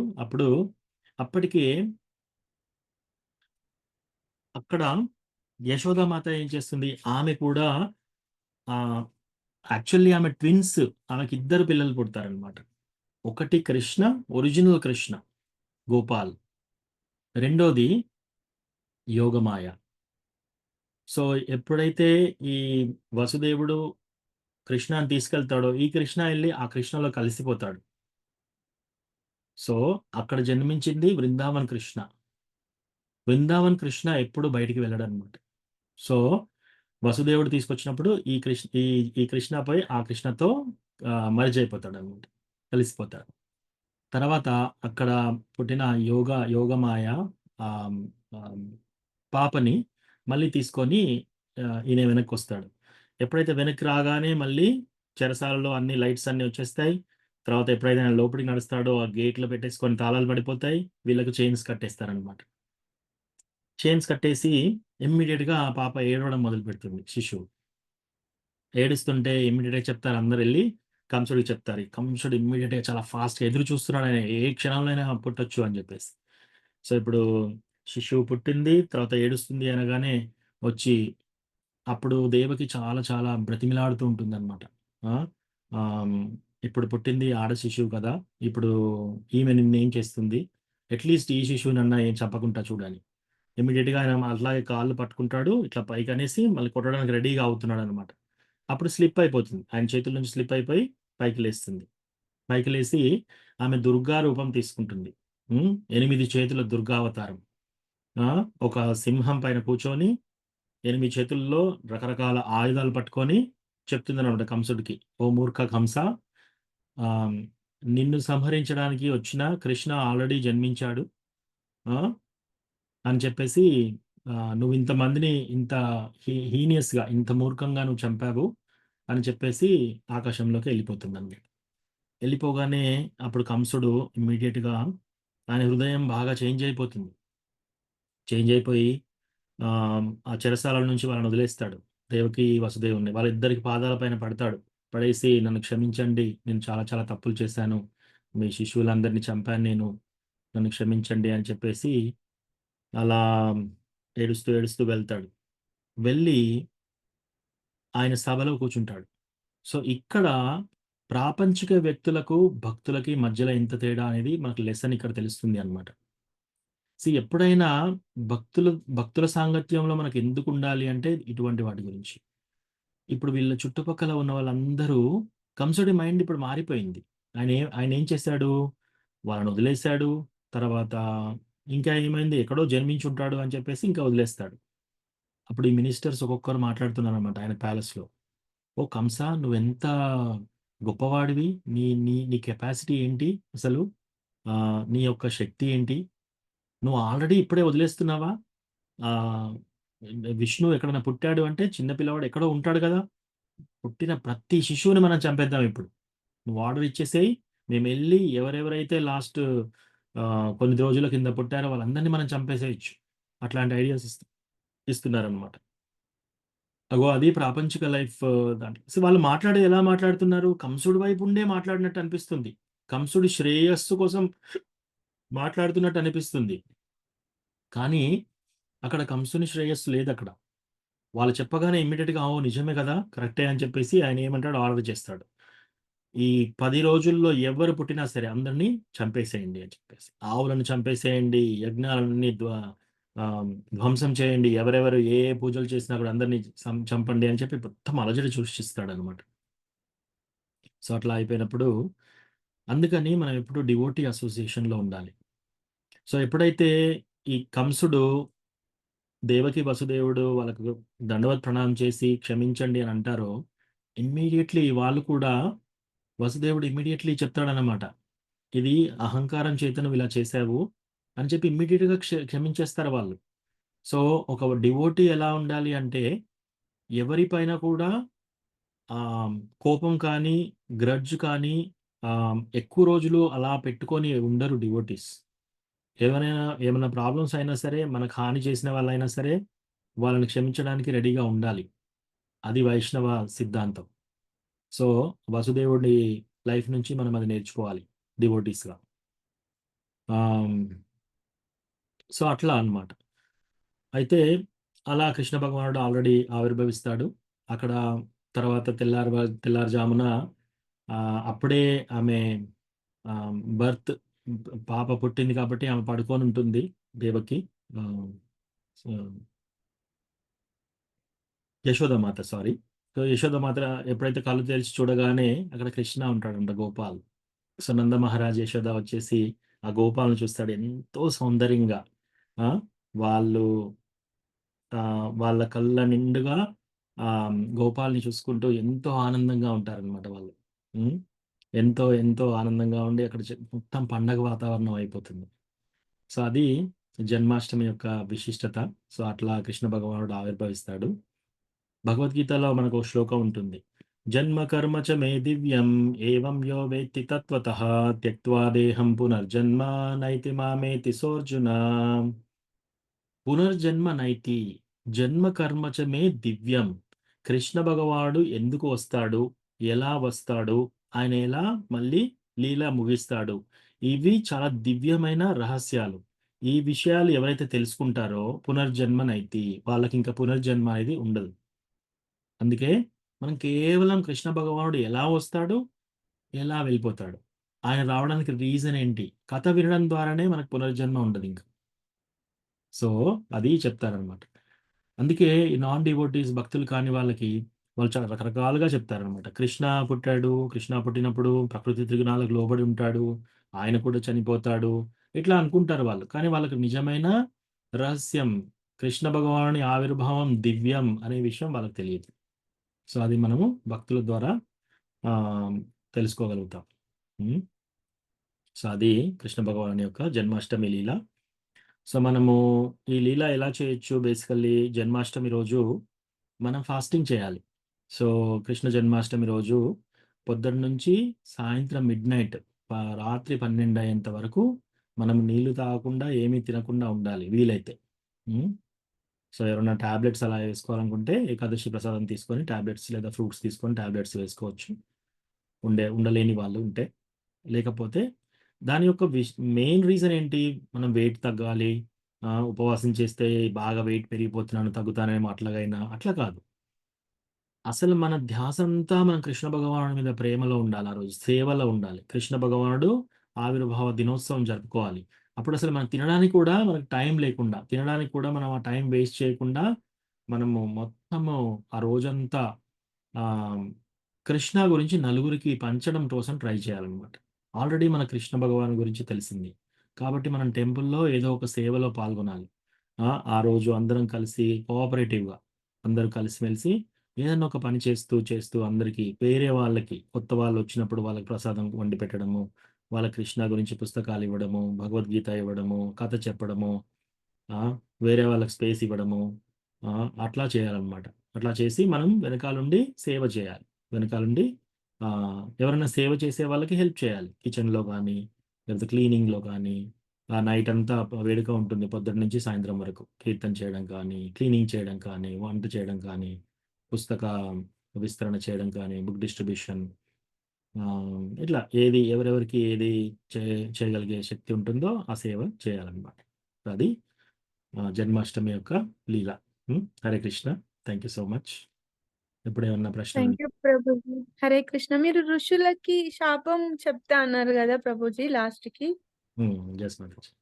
సో, అయితే ఈ మరీచ బ్రహ్మ యొక్క కుమారుడు ఆహ్, మరీచి, మరీచి ఋషి. ఆ మరీచి ఋషికి కొందరు కొడుకులుంటారు. సో, అప్పుడు బ్రహ్మ ఏం చేస్తాడు ఒకసారి, బ్రహ్మ కూతురు వెనకాలే పరిగెడుతూ ఉంటాడు. అంటే కామంతో, కామంతో పరిగెడుతూ ఉంటాడనమాట.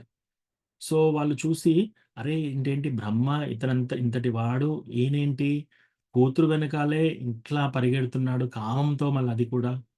ఆ! కోరిక తీర్చుకోవడం కోసం అట్లా పరిగెడుతున్నాడేంటి అని నవ్వుతారు ఈ పిల్లలు. ఈ పిల్లలు నవ్వుతారు కాబట్టి వాళ్ళు వైష్ణవ అపరాధం చేస్తారు. మనము ఎవరైనా వైష్ణవులు, డివోటీస్ ఏదైనా చేయకూడని కార్యక్రమం చేసినా కూడా మనము అపి చేత్ సుదురాచారో భజతే మాం అనన్యభాక్. వాళ్ళని ఇంకా సాధువులాగానే చూడాలి. దురాచారం ఏమన్నా చేసినా సరే. అందుకే మనము చాలా జాగ్రత్తగా ఉండాలి. బ్రహ్మ అంటే ఇప్పుడు మనం బ్రహ్మ మధ్వ గౌడీయ సంప్రదాయ. మన సంప్రదాయం వచ్చింది బ్రహ్మ నుంచి. ప్యూర్ డివోటీ కృష్ణకి ప్యూర్ డివోటీ ఆయనే. సో, మనం అట్లా మిస్‌అండర్‌స్టాండ్ చేసుకొని హేళనగా మాట్లాడకూడదు. సో, వీళ్ళిలా నవ్వారు కాబట్టి ఏమవుతుంది, వాళ్ళకు వైష్ణవ అపరాధం చేశారు కాబట్టి రాక్షస కుటుంబంలో జన్మ తీసుకొని ఇటువంటి చావు తీసుకోవాల్సిన పనిష్మెంట్ వచ్చిందనమాట వాళ్ళకి. సో, ఇది కృష్ణ భగవానుడు చెప్తాడు ఈ కథ. మళ్ళీ తర్వాత సాందీపని ముని చనిపోయిన పిల్లవాడిని తీసుకొచ్చినప్పుడు దేవకి కృష్ణ మళ్ళీ వృందావన్‌కి వెళ్ళి, వృందావన్ నుంచి మళ్ళీ వచ్చి కంసుడిని చంపిన తర్వాత తల్లి దగ్గరకొచ్చినప్పుడు, "నా ఆరుగురిని పిల్లల్ని తీసుకురా" అంటుంది. అప్పుడు చెప్తాడనమాట. వీళ్ళు ఇగో ఈ అపరాధం చేశారు. అందుకే వాళ్ళు తొందరగా అట్లా చెప్పబడ్డారు అని చెప్పేసి. సో, అది దాని వెనకాల వైష్ణవ అపరాధం. సో, అందుకే మనము డివోటీస్‌తో డీలింగ్స్‌లో ఎప్పుడు కూడా మనం అపరాధం చేయకుండా చాలా కేర్‌ఫుల్‌గా ఉండాలి.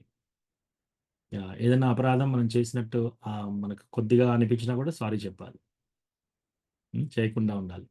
అపరాధం అంటే ఏంటి? ఏదో పోతూ పోతూ వాళ్ళ వాళ్ళ నీడ తొక్కడము అట్లా కాదు. లేదా వాళ్ళను కోపంలో ఆఖరిలో ఒక మాట అనడం అది కూడా కాదు. వాళ్ళ యొక్క వీళ్ళ యొక్క రెప్యుటేషన్ అంటే వాళ్ళ యొక్క పేరు నేను తుడిచేస్తాను. అందరిలో వాళ్ళని చెప్పేసి వాళ్ళ పేరుని నేను నాశనం చేస్తాను. వాళ్ళని చంపేస్తాను. అవి చాలా ఘోరమైన వైష్ణవ అపరాధాలనమాట. సో, మనం అలాంటివి చేయకూడదనమాట. Okay. Thank you Prabhuji. Class చాలా బాగుంది Prabhuji. Thank you. Thank you ప్రభు, ధన్యవాదాలు. Thank you Mataji. ప్రభుజీ హరే కృష్ణ ప్రణామాలు. Please accept my humble obedience. Hare Krishna ధన్యవాదాలు. ప్రభుజీ నైన్త్ చాప్టర్ లో శ్లోక నంబర్ ఒకసారి చెప్తారా ప్రభుజీ? 9th చాప్టర్ ఏంటి ప్రభు? ఒక 2 శ్లోకాలు డిఫరెన్స్ ఇచ్చారు కదా. 11 చాప్టర్ లో 11th ఇచ్చారు. 9th చాప్టర్ ఇవ్వండి. శ్రీమద్ భాగవతం 9, 6, 51 పర్పోర్ట్లో ఉంటుంది. భాష్యంలో ఉంటుంది. 9, 6, 51 నిష్కించనస్య భగవత్ భజోన్ముఖస్య.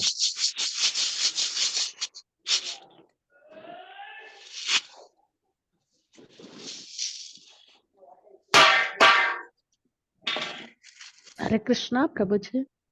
ఎస్ సరిత మాతాజీ. ప్రభుజీ ఇప్పుడు మీరు అన్నారు కదా, అంటే ఇంకో వైష్ణవుల గురించి తప్పుగా మాట్లాడడం, వాళ్ళ పేరు పోయేటట్టు అట్లా వాళ్ళకు ప్రాయచిత్తం అనేది ఎట్లా కలుగుతుంది ప్రభుజీ మరి? వాళ్ళ ప్రాయశ్చిత్తం గురించి మనం ఆలోచించొద్దు మాతాజీ. అది కృష్ణ చూసుకుంటాడు. సో మన కెపాసిటీలో అది లేదనమాట. మన జ్యూరిస్డిక్షన్ ఏంటి? మనం భక్తి చేసుకోవడానికి వెళ్తాము, భక్తి చేసుకోవాలి, రావాలి. అంతేగాని వాళ్ళ ప్రాయశ్చిత్తం ఎలా అవుతుంది అనేది అసలు మనం అలా చూడకూడదు కూడా. ఎవరన్నా తప్పు చేసినా కూడా మనము ఎంతవరకు చేయొచ్చు అంటే టెంపుల్ ప్రెసిడెంట్కి వెళ్ళి చెప్పాలి, ఇగో ఈ విషయం ఇలా జరిగిందండి, మీరు చూసుకోండి, అంతే. అంత మట్టి ఇంకేమి చేయకూడదు మనం. మళ్ళీ వెళ్ళి ఒక గ్రూప్లో, స్మాల్ గ్రూప్లో, చూసారా ఈ మాతాజీ ఇలా చేసింది, ఆ ప్రభుజీ ఇలా చేశాడు, నేను కంప్లైంట్ కూడా ఇచ్చాను అని మళ్ళీ డిస్కషన్స్ ఓపెన్ చేయకూడదు. అవి వాళ్ళు శిక్ష ఇవ్వడం కానీ ఏమన్నా వాళ్ళకు కట్టడి చేయాలన్నా చేయాలన్నా టెంపుల్ మేనేజ్మెంట్ వాళ్ళు చూసుకుంటారు. టెంపుల్ ప్రెసిడెంట్ బాధ్యత. మనం ఏమైనా టెంపుల్ ప్రెసిడెంట్కి ఈ విషయం ఇలా నేను చూసినట్టు మీకు చెప్తున్నాను అంతే. ఆ తర్వాత మనం కూడా మర్చిపోవాలి. అది మళ్ళీ గ్రూప్లో డిస్కస్ చేయడము, నలుగురిలో మాట్లాడడము, నలుగురికి చెప్పడము అట్లా చేయకూడదు. అప్పుడు ఏమవుతుంది, మన భక్తి చెడిపోతుంది. ఎవరైతే వింటారో వాళ్ళ భక్తి చెడిపోతుంది. మన భక్తిలో ప్రోగ్రెస్ ఉండదు. అది పైగా మళ్ళీ మనకి రియాక్షన్స్ ఉంటాయి. చాలా సీరియస్ రియాక్షన్స్ మనకు వస్తాయి. ఈ భౌతిక ప్రపంచంలో ఎవరికి ప్రేమ ఉండదు అనుకుంటున్నాం కదా ప్రభుజీ శాస్త్ర ప్రకారంగా. ఎప్పుడైతే భగవద్ధామం పోయినప్పుడే ఆ ప్రేమ అనేది ఉంటుంది అన్నప్పుడు. సో ఇప్పుడు మనం చేసే సాధన కరెక్టేనా? మనం చేసే సాధన కరెక్టే ప్రభు. ఎందుకంటే మనము మన భార్య పిల్లలు కూడా వాళ్ళు డివోటీస్‌గా ట్రై చేస్తున్నాం కదా. డివోటీ పిల్లలకు సేవ చేస్తున్నాము, డివోటీ భార్య భర్తలకు సేవ చేస్తున్నాము. అది మంచిదే. ఎందుకంటే డివోటీస్‌కి చేస్తున్నాం, అది పర్వాలేదు. ప్లస్ మనం వేరే ఇతరత్ర డివోటీస్ కూడా మనము రిలేషన్షిప్ చాలా మంచిగా ఉంటాయి మనకి డివోటీస్ మధ్యలో. అది కూడా ఇంపార్టెంటే. ఎందుకంటే వైష్ణవ రిలేషన్షిప్స్ ఉండాలి. వైష్ణవ రిలేషన్షిప్స్ చాలా మంచిగా ఉండాలి. డివోటీస్ కాని వాళ్ళు వేరే వీళ్ళ మీద ప్రేమ చూపిస్తున్నారు అని మనకు పైకి అనిపించినా సరే, దాని వెనకాల అది యాక్చువల్ ప్రేమ కాదు. అది ఓన్లీ కామం. డివోటీస్ కాని వాళ్ళ గురించి చెప్తున్నాం అన్నమాట ఇక్కడ. డివోటీస్ కాని వాళ్ళు ప్రపంచిక వ్యక్తులు ఎంత చూపించినా సరే, నేను నిన్ను చాలా ప్రేమిస్తున్నాను, నీకు ఏదైనా ఇస్తాను, రకరకాల గిఫ్ట్స్ ఇస్తారు. అవన్నీ ఎందుకు? వాళ్ళని వీళ్ళ గుప్పట్లకు తెచ్చుకోవాలి, వాళ్ళతో తర్వాత సుఖపడాలి. అదే రీజన్. అందుకే ఏదో రకమైన ఎక్స్పెక్టేషన్. ఏదైనా ఒక ఎక్స్పెక్టేషన్ ఉంటుంది, రైట్? ఎవరికన్నా సపోజ్ డొనేషన్స్ ఇచ్చారు, ఇప్పుడు పాలిటిషియన్స్ కానీ వీళ్ళు ఒక 2 లక్షలు ఇక్కడ డొనేషన్, 2 కోట్లు ఇక్కడ విరాళాలు అట్లా ఇచ్చారు. ఎందుకు? ఫ్యూచర్లో ఏదైనా ప్రాజెక్ట్ వచ్చిందనుకో, ఈ గవర్నమెంట్ దగ్గరికి వెళ్ళి నేను డొనేషన్ ఇచ్చాను కదా, ఇప్పుడు నీ సంతకం పెట్టి ఫైల్ మీద, అట్లా పలుకుబడి, పేరు ప్రఖ్యాతలు సంపాదించుకోవడానికి, అట్లాంటి ఏదో ఒకటి ఉంటుంది.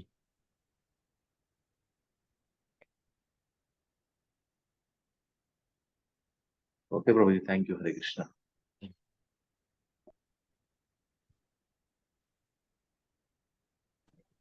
హరే కృష్ణ ప్రభుజీ. ఎస్ మాతాజీ, హరే కృష్ణ.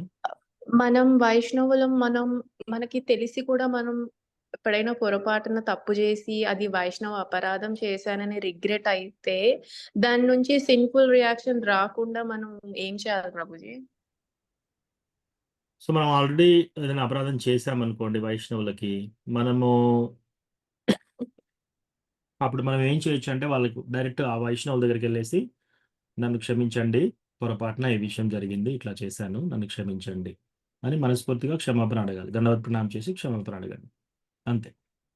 దాంతో వాళ్ళు వైష్ణవులు కాబట్టి డెఫినెట్గా మనం అడగకంటే ముందే వాళ్ళు మనల్ని క్షమించేస్తారు. వాళ్ళు క్షమించట్లేరు అనుకోండి, వాళ్ళు నిజంగా వైష్ణవులు, ఇంకా పెద్ద వైష్ణవులు కాదు అని అర్థం. సో వాళ్ళు ఇంకా చిన్న డివోటీ అయితే క్షమించరు. యూజువల్గా కొంచెం డివోటీస్ కరెక్ట్ పొజిషన్లో వాళ్ళు ఉంటే వాళ్ళు ఎంత పెద్ద శిక్ష అయినా కూడా తొందరగా వదిలేస్తారు. అది వాళ్ళది. ప్రభుజీ ఇప్పుడు మన వైష్ణవ్ మన మన మనది ఏంటంటే మనం వెళ్ళి మనము ఆ, నేను చేసిన తప్పుకి నన్ను క్షమించండి, ఫర్గివ్నెస్ అడిగితే సరిపోతుంది, అంతే. ఓకేనా Mataji? Thank you Prabhuji. Okay Prabhuji. Yes ప్రభు. ప్రభుజీ హరే కృష్ణ. ఇప్పుడు Yes. వసుదేవుడు శుద్ధ వైష్ణవుడు, మరి దేవకిని ఎందుకు పెళ్లి చేసుకున్నాడు? ఒక రాక్షస కుటుంబంలో వచ్చిన మాతాజీ అడిగినట్టు నాకు కూడా ఉండే ఆ సమస్య వచ్చింది. దీంట్లో ఎందుకు చేసుకున్నాను? దీంట్లో 2 లెసన్స్ మనం నేర్చుకోవచ్చు.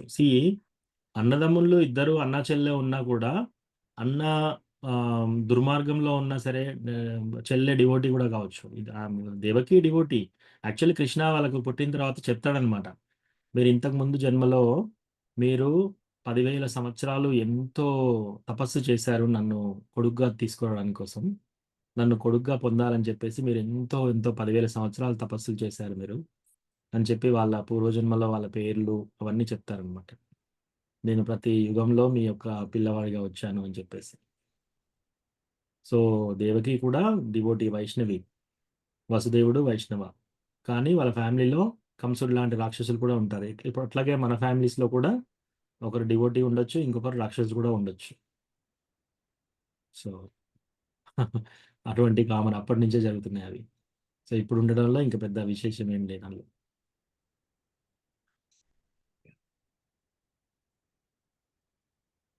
ఓకే ప్రభు. ఓకే ఓకే ప్రభు. అంటే ఒక రకంగా ఒక ఇప్పుడు ఈ కలియుగం అనేది ఒక భ్రాంతి, లేనిది ఊహించుకోవడమే ఒక మొత్తం భ్రాంతి అని చెప్పలేము. కలియుగంలో జరిగేది, ఇక్కడ ఉండేది, అది మొత్తం భ్రాంతి అంటే జగన్మిథ్య. అది అది మళ్ళా అద్వైత ఫిలాసఫీకి వెళ్ళిపోతాం. అది కూడా కరెక్ట్ కాదు. ఇక్కడ ఉండేటి అన్ని కూడా మనం ఏంటంటే కృష్ణ భగవాన్, ఈ జీవితం ఏంటి మనకి ఒక వెహికల్. ఈ జీవితాన్ని మనం కృష్ణ భగవాన్ని తెలుసుకోవడం కోసం, ఆయనే దగ్గర కావడం కోసం ఉపయోగించుకోవాలి, అంతే. అంతకు మించి మనం ఇంకా జన్మకు వేరే మనం ఏం చేసినా కూడా అన్ని వేస్టే. భగవద్భక్తి హీనస్య, ఆ శ్లోకంలో ఏం చెప్తారు? ఎవరైనా భగవంతుని భక్తి లేకపోతే ఒక శవానికి చాలా చాలా దిద్దులాడి చేసి అవన్నీ అలంకరిస్తారు కదా పెట్టేటప్పుడు, అట్లా అన్నమాట. సో ఎవరన్నా సపోజ్ పెద్ద పెద్ద ఇల్లు కట్టుకొని 4-5 బిజినెస్లు పెట్టి కోట్లు సంపాదించుకొని పేరు ప్రఖ్యాతలు ఇవన్నీ సంపాదించుకున్నారు సంఘంలో అంటే, వాళ్ళు ఏంటి, ఒక డెడ్ బాడీ, చనిపోయిన వ్యక్తికి అలంకరణ ఎలా చేస్తే ఎలా ఉంటుందో అట్లా అన్నమాట. భగవద్భక్తి హీనస్య. సో భగవంతుని భక్తి లేకుండా మనం ఏది సాధించినా కూడా వేస్ట్. సో అన్నిటికంటే ముఖ్యం భగవంతుని యొక్క భక్తి. అది మనము దానికి దగ్గర కావాలి, దాన్ని తెలుసుకోవాలి. Okay Prabhuji, thank you. Hare Krishna.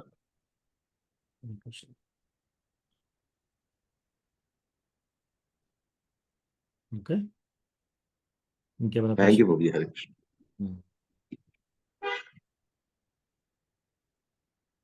Okay, అట్లయితే ఇక్కడ ఆపుదాం ఇవాళ. వాంఛాకల్పాతరుభ్యస్య కృపా సింధుభ్యేవ చ పతితానాం పావనేభ్యో వైష్ణవేభ్యో నమః. అనంతకోటి వైష్ణవ వృంద की जय, श्रील प्रभुपाद जय की जय. जय. ధన్యవాదాలు.